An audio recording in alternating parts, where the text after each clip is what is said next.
What are points? And I don't mean the ones on a car. Hey, it's Eric Ossis here with ericismybanker.com and CMG Home Loans with part of my educational series to instruct you, give you information on the whole home buying process. So what are points? If you're new to the home buying process, prepare yourself for an onslaught of mysterious terms and acronyms. And one of the most important terms is points. What are they and should you pay them? Points, correctly referred to as discount points, are a one-time fee that you pay to give you a lower interest rate on your mortgage. Points are prepaid interest. They're also tax deductible in most circumstances.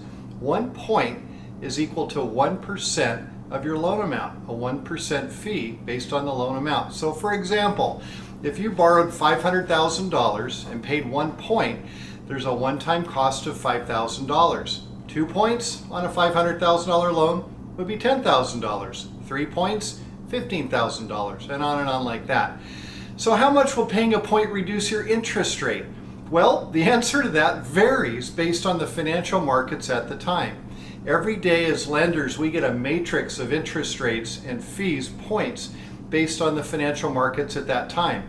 But as a general rule, every point you pay will reduce the interest rate on your loan by 1/4%. For example, let's say the prevailing rate on a 30-year fixed rate is 7.25% without paying any points. On a $500,000 loan, that's a principal and interest payment of about $3,411. If you pay 1 point, that will reduce the rate to 7%. The payment would drop to $3,327 per month, saving $84 a month. If you paid 2 points and the rate dropped to 6.75, the payment would be $3,243, saving $168 a month.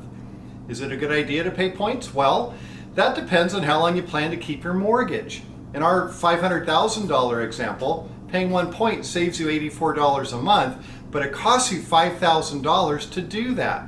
If I divide the cost savings, $84 a month, by the fee it took to get that lower interest rate, it'll take 5 years at $84 a month for me to recoup the upfront costs of those points.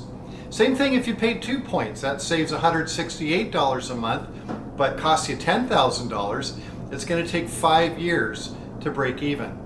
So there's some other factors to consider when you're trying to decide whether to pay points or not. Number one, and this is really important right now, where are mortgage rates headed? At the time of this video, rates are still elevated, but we're expecting them to fall in the near future.